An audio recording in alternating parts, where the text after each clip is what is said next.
Quotient law of logarithm. Quotient law of logarithm. So we have log to base a of x over y. Log to base a of x over y.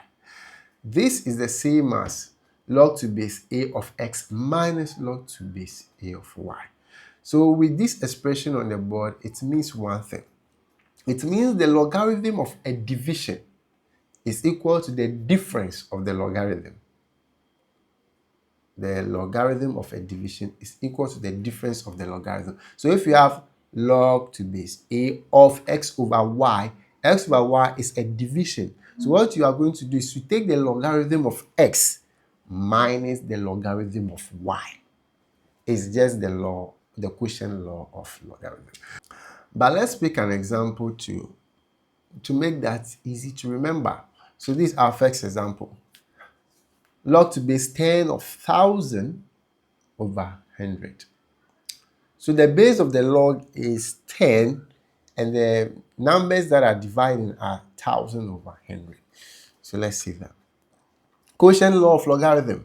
You take the logarithm of each of the numbers and you find the difference. So this can be written as log to base 10 of 1,000 minus log to base 10 of 100. What's at the top can be written like this. If you look at the first term, that is log to base 10 of 1,000, it's simply asking us a simple question. 10 exponent what will give us 1,000? So if you pick the 10 log to base 10 of 1,000, 1,000 is the same as 10 to the power 3. Meaning log to base 10 of 1,000 is the same as what? 3. As simple as that. And then 100 is the same as 10 to the power 2. 100 is the same as 10 to the power 2. Meaning log to base 10 of 100 is the same as 2. So 3 minus 2 is equal to 1. So log to base 10 of 1,000 divided by 100, the final answer is 1. So if you still struggle a little with the quotient laws of logarithm, then I advise you, we already have a lesson recorded on introductory lesson on logarithm. So kindly watch that so that you will understand what we mean by logarithm. If you really understand what you mean by logarithm, then you will get the point why log to base 10 of 1,000 is equal to 3. So don't skip any steps. So you can watch that video really quick. I'll leave a link to it in the description, or better still, check out our channel, our video list. You'll find that introduction to logarithm. Is there another example of that song?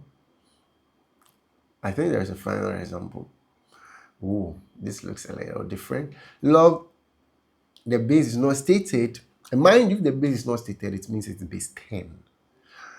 So log of 1 over 100 times b squared. And the quotient law of logarithm tells us you take the logarithm of the sides and find the difference. So this is the same as log 1 minus log 100 b squared. Log of 1 minus log of 100 times b squared. But one interesting thing has unfolded here. If you look at this side of the expression, log 100 b squared, you can see that the 100 and the b squared are multiplying. So we can use the product law of logarithm here. So let's repeat the log 1. So the log 1, let's repeat that side. Now, the product law of logarithm tells us that if two numbers are multiplied, like the 100 and the b squared, find the logarithm of each of them and add. So that means this log 100 times b squared can also be written as log 100 plus log b squared. So at that step, we've actually applied the product law of logarithm. Good. Let's do something else. Let's repeat the log 1. And then, mind you, 100 in terms of indices is the same as 10 to the power 2. I hope you are aware of that. 100 is the same as 10 to the power 2, meaning 10 times 10 gives us 100. So let's replace the 100 over the log 100 with log 10 to the power 2. I hope you are with me. Let's replace it with log 10 to the power 2 and then repeat the and then drop the 2 in front, which is the power of b squared. The power law of indices tells us that we can drop the power. You see the b exponent 2, you just put it behind the logarithm. So log b squared the same as 2 log b. Log b squared the same as 2 log b. So we just rewritten in this way. Now, before the bracket that I've shown, there is a minus sign in front. So I want to remove the bracket. So that means I'll multiply everything in the bracket with the minus, which is negative 1. So log 1 minus, then there's negative 1. The negative 1 times what's in the bracket. So if you expand what is in the bracket, we'll get minus 10 log 10 squared minus 2 log b. This step, take your time so that it doesn't confuse you. The 2 log b becomes minus because behind the bracket there is a negative sign. So the negative sign multiplies what's in the bracket to expand it. Good. Now log 1. Another interesting fact to keep in mind is log 1 is equal to 0. Log 1 is equal to 0. If you remember correctly in indices, we said something interesting. Any power or any base exponent 0 is equal to 1. And when we're talking about logarithm, you remember we said if you have something like log, the base is not stated by 10, log to base 10 of 1 is equal to 1. It simply means 10 exponent what number will give you 1. That's what the log 1 means. Log 1 means 10 exponent what will give you 1. And 10 exponent 0 will give you 1 because any number exponent 0 is 1. So log 1 is equal to 0. So keep this in mind.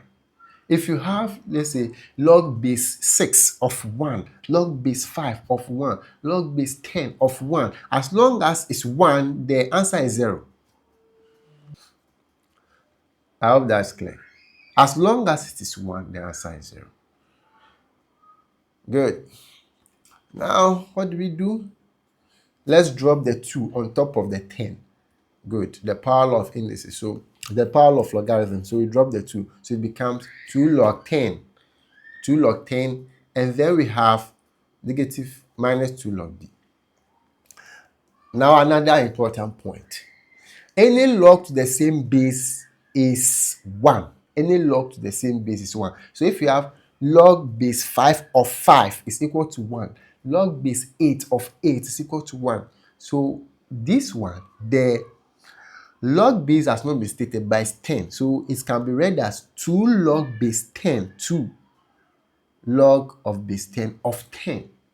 So the log is base 10. So log 10 of 10, log base 10 of 10 is 1. Why? Log to the same base is 1. What does that mean? Remember, if we have log base 10 of 10, the question is, that base which is 10, what power should we raise it to give us the result which is 10? And any number exponent 1 is itself. 5 exponent 1 is 5. 10 exponent 1 is 10. 100 exponent 1 is 100. So that base which is the 10, exponent 1 will give you the 10. So log to the same base is 1. So in this case, we have log base 10 of 10. So that side is 1, and the 1 times the 2 in front gives us what? Gives us 2. So that means we can write 0 minus 2, because 2 log 10, meanwhile the base is 10, gives us 2, minus 2 log b. Do you get it? The way I'm talking, I just wonder if you even get the points. The energy with this I'm talking. But better still, if you don't get it, just leave a comment in the comment section. I will try and give you some little text explanation of it. But hopefully you get it. Watch it again and see if you get the point I'm trying to draw to. So we don't need the 0. Let's take the 0 away. We now have negative 2 minus 2 log b. That's basically the quotient law of logarithm. Yeah. Quotient law of logarithm. Did you find this lesson interesting? I pray you do. So subscribe to the channel if you have not yet subscribed to the channel. This means a lot to us. It means a lot to us. So our next lesson will be on the power law of logarithm. Power law of logarithm. See you in our next lesson.